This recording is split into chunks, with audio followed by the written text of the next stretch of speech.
परम सत्कार योग गुरु प्यारी साध संगत जी, राधा स्वामी जी। संगत जी, एक अहम खबर सामने आई है जी। आज अचानक बाबा जी सिंगापुर से भारत लौट आए हैं जी। और इसी बीच कल 31 अगस्त को ब्यास नदी में एक बहुत ही दर्दनाक हादसा हो गया जी। सेवा निभा रहा एक जवान सेवादार अचानक पैर फिसलने से नदी में जा गिरा जी। और अब तक उसका कोई सुराग नहीं मिल पाया है। पंजाब की हालत इन दिनों और भी बिगड़ती जा रही है। वहाँ के कुछ लोगों से मेरी बातचीत हुई जी, तो उन्होंने बताया कि कल रात ऐसी भयंकर बारिश हुई जैसे उन्होंने अपने जीवन में कभी नहीं देखी। स्क्रीन पर आप जो वीडियो देख रहे हैं वो पंजाब के ही एक सेंटर का है। इसमें साफ साफ नज़र आता है कि पानी किस कदर तबाही मचा रहा है। पहले से ही ब्यास नदी उफान पर है और लगातार हो रही भारी बारिश के कारण नदी का हाल कितना खतरनाक हो चुका होगा ये आप आसानी से सोच सकते हैं जी। इसी बीच कल दिन में जो हादसा हुआ उसने सबको झकझोर दिया जी। सिर्फ 23 साल का एक नौजवान सेवादार जिसका नाम बलविंदर सिंह उर्फ बंटी है, अमृतसर के मेहता इलाके से डेरा ब्यास सेवा करने आया था जी। सेवा निभाते समय उसका पैर फिसल गया और वो सीधा नदी के तेज बहाव में समा गया जी। तमाम कोशिशों के बावजूद भी उसे ढूंढा नहीं जा सका जी।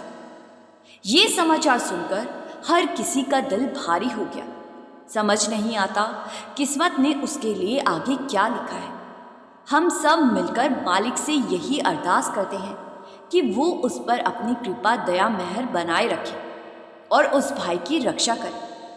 आधिकारिक जानकारी के अनुसार बलविंदर सिंह उर्फ बंटी बंगा, जो दसोहा के पास दुगरी गांव का रहने वाला था, सेवा के दौरान ब्यास नदी में बह गया और अब तक उसकी कोई खबर नहीं मिल सकी है जी। परिवार और संगत की ओर से अपील की गई है कि अगर किसी को भी इस नौजवान के बारे में कोई जानकारी मिले तो तुरंत संपर्क करें जी। संगत जी, आप सब जानते हैं कि इन दिनों ब्यास नदी का जलस्तर बेहद ऊंचा है। न केवल पानी उफान पर है बल्कि उसका बहाव भी जानलेवा गति से चल रहा है। ऐसे हालात में जब सेवा नदी के किनारे लगती है तो हर सेवादार और संगत के लिए ये बेहद ज़रूरी है कि पूरी सावधानी बरते जी। छोटी सी चूक भी बड़ी त्रासदी में बदल सकती है जी। आइए हम सब मिलकर अरदास करें कि बाबा जी अपनी रहमत और कृपा से संगत और सेवादारों को सुरक्षित रखें और ये नौजवान भी सही सलामत अपने परिवार को फिर से मिल जाए जी। संगत जी, बाबा जी भी आज अचानक बेंगलोर पहुंच चुके हैं जी। बेंगलोर में एक बहुत बड़ा सत्संग घर बन रहा है जी, जहां पहुंचकर बाबा जी ने आज सेवादारों को दर्शन दिए जी और बेंगलोर सत्संग घर का जायजा लिया जी। बेंगलोर के पुराने सेंटर में भी बाबा जी ने संगत को दर्शन दिए जी। कल 31 अगस्त को एक तरफ हजूर जी ने हैदराबाद में सत्संग फरमाया तो वहीं दूसरी तरफ बाबा जी ने सिंगापुर की संगत को दर्शनों से निहाल किया जी और संगत के साथ सवाल जवाब कार्यक्रम भी किया जी। कल हुए सवाल जवाब बहुत ही अच्छे और एकदम नए थे जी, जो हम आपके लिए इस वीडियो में लेकर आए हैं जी।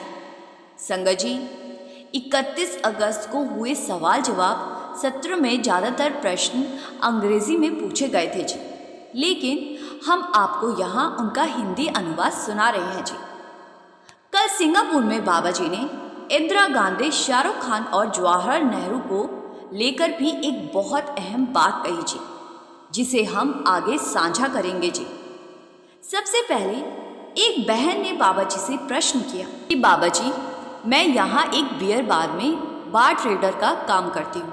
ड्रिंक तैयार करने से पहले मुझे उसे चेक करना पड़ता है ताकि ग्राहकों को अच्छी क्वालिटी की ड्रिंक मिल सके। ऐसे में मुझे समझ नहीं आता कि मैं क्या करूँ। नौकरी छोड़ दूंगी तो मेरे घर का गुजारा नहीं चल पाएगा।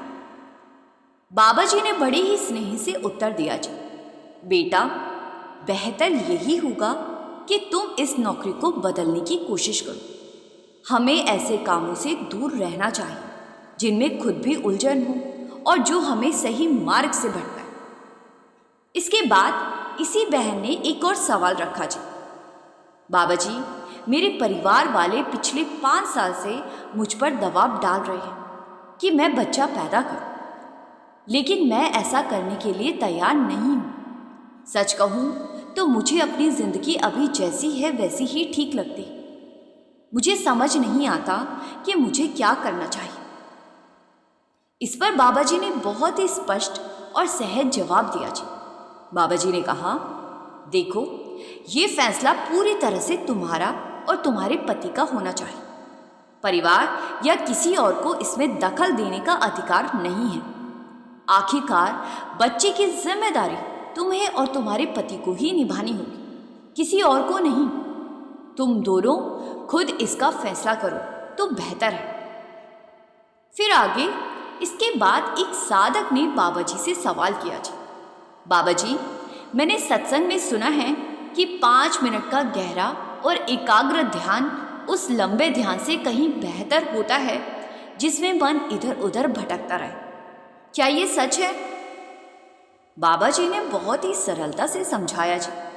बाबा जी ने कहा, देखो बेटा, ये बात अक्सर सत्संग में सुनने को मिलती है कि ध्यान की गुणवत्ता ज़रूरी है, लेकिन असलियत ये है कि हम खुद उसकी क्वालिटी को जांच ही नहीं सकते और ना ही हमारे बस में ध्यान को लगा पाना है। हमारा काम सिर्फ बैठने का है, चाहे 5 मिनट हो या 10 मिनट या 2.5 घंटे। असली फैसला मालिक का होता है। उसने 2.5 घंटे बैठने का हुक्म दिया है, तो उस अनुशासन को निभाना हमारी जिम्मेदारी है। ध्यान लगाना या ना लगना हमारे वश में नहीं है, बल्कि उसकी मर्जी में। हजूर जी कहा करते थे, ध्यान लगे ना लगे, हमें फिर भी ड्यूटी समझकर बैठना है। फिर आगे बाबा जी ने मुस्कुराते हुए मजाकिया अंदाज में कहा, अगर यहाँ शाहरुख खान आ जाए तो सब उसके पीछे दौड़ेंगे, लेकिन जिस मालिक ने हमें सब कुछ दिया है उसके लिए समय नहीं है। ये सुनकर वहाँ मौजूद भाई तुरंत बोला, नहीं बाबा जी, ऐसा कभी नहीं होगा। इस पर बाबा जी हंस पड़े और सारी संगत भी मुस्कुरा उठी जी। फिर आगे एक भाई ने बाबा जी से प्रश्न किया कि बाबा जी, मैं जहाँ नौकरी करता हूँ वहाँ मेरा काम इतना ज़्यादा है कि मुझे दिन के 12 से 15 घंटे दफ्तर में देने पड़ते। इस वजह से काम और भजन सिमरन के बीच बैलेंस नहीं बना पाता। 15 घंटे काम करने के बाद मेरे पास भजन सिमरन के लिए समय ही नहीं बचता। बाबा जी ने सहजता से जवाब दिया, बेटा, कोई भी इंसान 8-9 घंटे से ज़्यादा काम पर पूरा ध्यान ही नहीं दे सकता। 8 घंटे के बाद शरीर तो वहाँ दफ्तर में बैठा रहेगा, लेकिन दिमाग कहीं और चला जाएगा। इसीलिए ज़रूरी है कि काम भी उतना ही करो जितना शरीर के लिए ज़रूरी हो, और जिससे भजन सिमरन और काम के बीच संतुलन बनाया जाए। तुम्हारा काम कंपनी में इतना भी महत्वपूर्ण नहीं कि तुम्हारे बिना सब कुछ रुक जाए।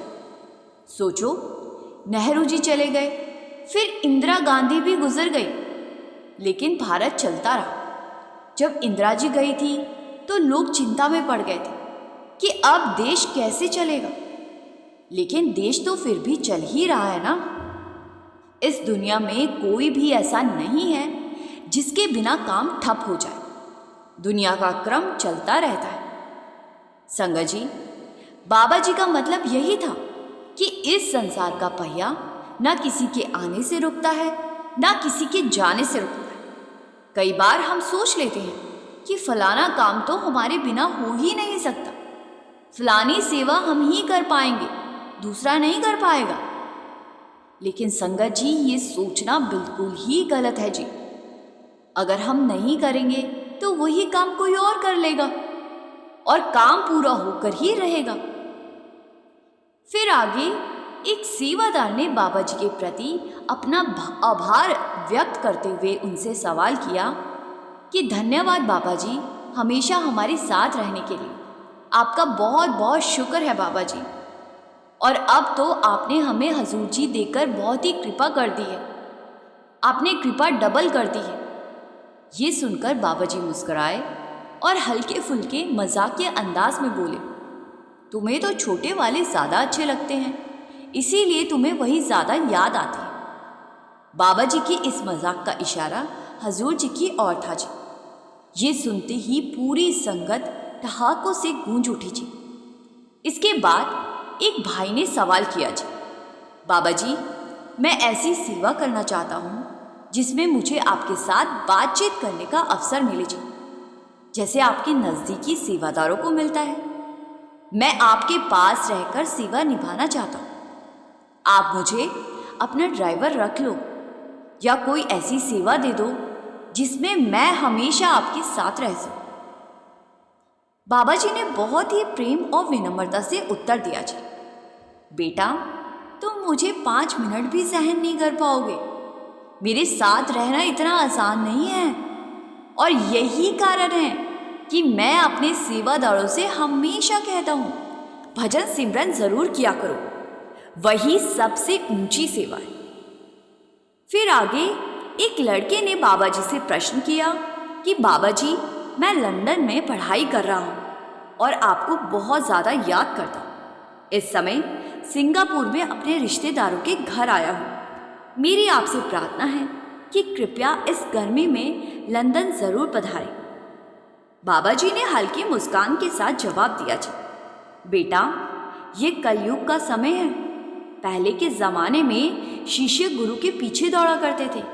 अब शिष्य चाहते हैं कि गुरु ही उनके पास आकर मिले। हर कोई यही सोचता है कि बाबा कब हमारे शहर में आएगा। ये सुनकर संगत हंसने लगी थी जी। फिर बाबा जी ने उसी लड़की को समझाते हुए कहा, बेटा, ये सब मेरे अधिकार में नहीं है। मैं वही करता हूँ जैसा मालिक का हुक्म होता है। फिर आगे इसके बाद एक लड़की ने बाबा जी से सवाल किया, बाबा जी, आपके जूते बहुत कूल हैं। बाबा जी मुस्कुराए और कहने लगे, मैं तो पिछले 30 सालों से यही जूते पहन रहा हूँ। ये सुनकर पूरी संगत खिलखिला उठी जी। इसके बाद एक भाई खड़ा हुआ और बाबा जी से प्रश्न करने लगा और कहने लगा कि बाबा जी, मेरे पास तो कोई प्रश्न नहीं है, लेकिन मेरी माँ ने कहा कि मैं आपके सामने खड़ा हो जाऊं ताकि आप मुझे देख लें और मैं आपको। ये सुनकर बाबा जी ने मुस्कुराते हुए कहा, बेटा, रोज़ रोज़ आमने सामने खड़े होकर एक दूसरे को देखते रहने से कुछ हासिल नहीं होना। असली शक्ति और सब कुछ तुम्हें अपने भीतर से मिलेगी। जो प्राप्त होना है वो तुम्हारे इसी शरीर के अंदर से होना है। अपने अंदर जो दर्शन होंगे वही सच है। बाकी बाहरी आंखों से दर्शन नहीं, सिर्फ देखना ही संभव है। फिर आगे वो लड़का बोला, लेकिन बाबा जी, जब मैं आपको देख लेता हूँ तो कुछ दिनों तक मेरे भजन सिमरन पर अच्छा असर पड़ता है। बाबा जी ने समझाया, हाँ बेटा, ये बात तो ठीक है कि बाहरी दर्शनों से असर होता है, लेकिन केवल थोड़े समय के लिए मन किसी बाहरी प्रभाव को ज़्यादा देर तक नहीं संभाल सकता। लेकिन जो दर्शन भीतर से मिलते हैं वे स्थायी होते हैं। असली दर्शन वही है जो आत्मा के अंदर अनुभव किए जाते हैं, बाहर के नहीं। फिर आगे किसी ने बाबा जी से प्रश्न किया, बाबा जी, मैंने एक वीडियो देखी थी, उसमें एक छोटा भालू बार बार पेड़ पर चढ़ने की कोशिश करता है, लेकिन हर बार गिर जाता है। उसकी माँ बस खड़ी होकर देखती रहती, उसकी मदद नहीं करती। उसकी माँ इसीलिए उसकी मदद नहीं करती ताकि बच्चा खुद सीखे और अपने आप पेड़ पर चढ़ सके। उस दृश्य ने मुझे गहराई से भीतर तक छू लिया है। मुझे लगता है कि आप भी कभी कभी हमें अकेला छोड़ देते हैं ताकि हम खुद सीखें। ये सुनते ही बाबा जी ने तुरंत मजाक में कहा, तुम मेरा जेंडर क्यों बदल रहे हो? और ये सुनते ही सारी संगत बहुत हंसी थी जी। फिर बाबा जी ने गंभीरता से समझाया जी, असल में पिता भालू तो सीधे बच्चे को पकड़कर वहीं पहुंचा देता है जहां उसे जाना है, लेकिन माँ धैर्य रखती है। वो चाहती है कि बच्चा खुद कोशिश करे और सीख ले, तभी बच्चे की ताकत और अनुभव बढ़ते हैं। इस बात को सुनकर संगत भावुक हो गई थी जी। इसके बाद एक भाई ने बाबा जी से सवाल किया कि बाबा जी, आप मुझे अपने पिता जैसे लगते हो। बाबा जी ने मुस्कुराते हुए मजाक में जवाब दिया जी, अरे आज तो मैं अपनी दाढ़ी अच्छे से संवार कर आया हूँ और यहाँ आकर ये सुनना पड़ा कि मैं तुम्हें पिता जैसा लग रहा हूँ। बाबा जी ने कहा, अभी तो मैं जवान हूँ। ये सुनकर संगत हंसने लगी थी जी। फिर बाबा जी ने आगे मजाक को जारी रखते हुए कहा जी, जरा सोचो, कोई महिला तैयार होकर मेकअप करके बाहर निकले और कोई उसे कह दे तुम तो मेरी माँ जैसी लग रही हो। जरा सोचो उस पर क्या बीतेगी। इतना सुनते ही संगत फिर से जोर जोर से हंस पड़ी थी जी। फिर आगे इसके बाद एक बहन ने बाबा जी से सवाल किया। इस बहन ने जीवन के दुखों के बारे में सवाल किया जी। वो बोली, बाबा जी, मालिक इतने दुख क्यों देता है? बाबा जी ने बड़ी ही सहज अंदाज में समझाया जी, अगर जिंदगी इतनी आसान होती तो इंसान कभी भगवान को याद ही नहीं करता। मालिक जानता है कि किसी परिस्थिति में हमें क्या देना है, इसीलिए जो भी हालात सामने आए हमें सकारात्मक सोच के साथ उनका सामना करना चाहिए। फिर आगे एक और बहन लगातार बोले जा रही थी और बाबा जी के उत्तर पर ध्यान ही नहीं दे रही थी। तब बाबा जी ने मुस्कुराकर मजाक में कह दिया, जब भगवान ने बहनों को बनाया तब शायद स्टॉप का बटन लगाना भूल गए थे, शांति का बटन भी भूल गए। यहाँ तक कि जिसका नाम शांति है वे भी कभी शांत नहीं रहती। ये सुनकर संगत जी पूरा हॉल हंसी से लोटपोट हो गया था। संगत जी, ये सवाल जवाब कल 31 अगस्त को सिंगापुर में हुए थे जी और आज बाबा जी वापस भारत लौट चुके हैं जी। और कल हजूर जी ने साउथ इंडिया में अपना पहला नामदान दिया। इससे पहले हजूर जी ने साउथ साइड के किसी सेंटर में नामदान नहीं दिया था जी। जिन्हें कल नामदान की बख्शिश हुई है जी, उन सबको बहुत बहुत बधाई जी। संगत जी, आइए अब आपको एक ऐसी घटना सुनाती हूँ जिसको सुनकर आप कहीं और जाओ ना जाओ, लेकिन सत्संग पर हर हाल में जाओगे जी। सिर्फ सत्संग पर जाना ही कैसे अपने आप में बहुत बड़ी बात है। आइए विस्तार से सुनते हैं जी। संगत जी, ये घटना हजूर महाराज जी के समय की है जी। डेरा ब्यास के पास एक छोटा सा कस्बा था जहाँ राहत सिंह नाम का एक मजदूर रहता था। वो रिक्शा चलाकर अपने परिवार का पालन पोषण करता था। हालांकि उसकी रोजी रोटी सादी सी थी, लेकिन उसका दिल डेरा और सत्संग से गहरा जुड़ा हुआ था जी। अक्सर वो सत्संग सुनने ब्यास जाया करता और बाबा जी की उस पर विशेष मेहर कृपा थी जी। राहत नाम का ये रिक्शा वाला ध्यान और नाम की कमाई में किसी पक्के सत्संगी से कम नहीं था जी। सद्गुरु अक्सर उसके सपनों में आते और एक बार एक ही बात कहते, दुनिया को सत्संग और सिमरन की ओर लगाओ। इसी वजह से उसने अपने जीवन का एक अलग ही नियम बना लिया था जी। उसकी कसम थी कि मैं केवल उसका बोझ उठाऊंगा और उसकी मजदूरी करूंगा जो सत्संग सुने या मुझे सुनाए। इसीलिए जब भी कोई सवारी उसके रिक्शे पर बैठना चाहती, वो पहले यही शर्त रखता, अगर यात्री मान जाता तो उसे रिक्शे पर बिठाकर गंतव्य तक पहुंचा देता। जो सवारी इनकार कर देती उसे रिक्शे पर चढ़ने ही नहीं देता। और ज़्यादातर लोग मान ही जाते थे, क्योंकि मालिक का नाम लेना भला किसको अच्छा नहीं लगता जी। संगत जी, एक बार एक सेठ ने उसे आवाज़ दी। जल्दी जल्दी में राहत ने सेठ को बिठा लिया जी, लेकिन अपनी शर्त बताना भूल गया। आधा रास्ता निकल गया, तभी उसे याद आया। उसने तुरंत रिक्शा रोका और कहा, सेठ जी, मेरा एक नियम है, मैं केवल उसी का बोझ उठाता हूँ जो सत्संग सुनने या सुनाने के लिए राजी हो जाए। अब आप ही बताइए, आप सुनाएंगे या मुझसे सुनेंगे? सेठ ने कहा, यह कैसी अजीब सी शर्त है।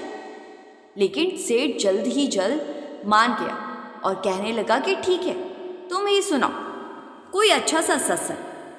सेठ ने सोचा, मुझे क्या फर्क पड़ता है, अगर ये सत्संग बोलता हुआ रिक्शा चलाएगा। तो राहत ने सत्संग शुरू किया, लेकिन सेठ ने कुछ खास ध्यान ही नहीं दिया। सेठ को तो अपने घर पहुंचने की जल्दी थी जी। राहत चलते चलते उसे मालिक नाम की कमाई और सेवा के महत्व के बारे में सुनाता गया। सेठ घर पहुंच गया, किराया दिया और अंदर जाने लगा। राहत ने मुस्कुरा कर पूछा, सेठ जी, क्या आपको मेरा सुनाया सत्संग याद रहा? सेठ बोला, हमने तो कुछ नहीं सुना, हमें जल्दी थी, आधे रास्ते में दूसरा रिक्शा कहाँ ढूंढते, इसीलिए तुम्हारी शर्त मान ली। हाँ करके साथ चला आया। असल में हमें तो बस अपनी मंजिल तक पहुंचना था, जल्द से जल्द। तुम्हारी कथा से हमें कोई मतलब नहीं था। अब ये सुनकर राहत को बड़ा ही दुख हुआ जी। उसने सोचा, कैसा अभागा है ये सेठ, इसको मुफ्त में सत्संग मिल रहा था और सुनने की फुर्सत भी नहीं निकाली। यही तो मनुष्य की सबसे बड़ी कमजोरी है। उसने गहरी सांस ली और गंभीर स्वर में कहा, सेठ जी, कल शाम 4 बजे आप इस दुनिया को हमेशा के लिए छोड़ दें। अगर 4:30 तक भी जीवित रहे तो मेरा सिर कटवा देना। अब ये सुनते ही सेठ काम उठा जी। राहत ने आगे कहा, आपके जीवन का हिसाब साफ है, पाप ज़्यादा है, पुण्य कम है। रास्ते में जो सत्संग सुना है वही थोड़ा बहुत पुण्य साथ जाएगा। जब यमराज आपसे पूछे कि पहले पाप का फल भोगना चाहोगे या पुण्य का, तो आप कहना पाप का फल पहले भुगतने को तैयार हो, लेकिन पुण्य का फल भोगना नहीं चाहता, बस उसे देखना चाहता हूँ। जैसे राहत ने कहा था वैसे ही हुआ। सेठ की मृत्यु के बाद वो यमपुरी पहुंचा। चित्रगुप्त ने पूरा लेखा जोखा प्रस्तुत किया। यमराज ने पूछा, पहले क्या चुनोगे? सेठ बोला, मैं पाप का फल भोगने को तैयार हूं, पर पुण्य का फल भोगना नहीं चाहता, बस देखना चाहता हूं कि सत्संग सुनने का पुण्य कैसा होता है। अब यमराज उलझ गए। यमपुरी में पुण्य का फल देखने की कोई व्यवस्था थी ही नहीं। ये मामला पहली बार आया था। वे उसे धर्मराज के पास ले गए। धर्मराज भी असमंजस में पड़ गए। अतः चित्रगुप्त, यमराज और धर्मराज तीनों मिलकर उसे परम पिता परमेश्वर के पास ले गए। धर्मराज ने सारी बात प्रभु को बताई तो प्रभु ने धीमे धीमे मुस्कुराए और कहा, सेठ से कहा, तुम्हें सत्संग के पुण्य का फल देखना है ना? सेठ ने कहा, जी हाँ, बिल्कुल देखना है। प्रभु ने कहा, चित्रगुप्त, यमराज और धर्मराज जैसे देवता तुम्हें यहाँ मेरे पास लेकर आए हैं और तुम मुझे साक्षात देख रहे हो। इससे बड़ा पुण्य फल और क्या हो सकता है? संगत जी, यही है सत्संग की महिमा। सिर्फ सत्संग में जाने का संकल्प करने से लेकर वहाँ बैठकर सुनने तक का समय हमारे सद्गुरु हमारे खाते में दर्ज कर देते हैं जी। जो इंसान सत्संग के लिए चल पड़ता है, यमराज की भी ताकत नहीं कि उसके पास जाए। सत्संग सुनना इतना प्रभावशाली है कि ये पापों को कम कर देता है, बुराइयों की रुचि घटाता है और मन को मजबूती देता है जी।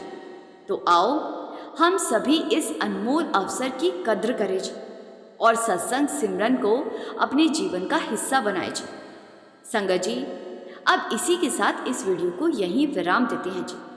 संगत जी से मेरी एक बार फिर से विनती है जी कि कमेंट में राधा स्वामी जी ज़रूर लिखा कीजिए जी और संगत के अपने इस चैनल रूहानी सफ़र को सब्सक्राइब कर इस चैनल का एक हिस्सा ज़रूर बनिए जी।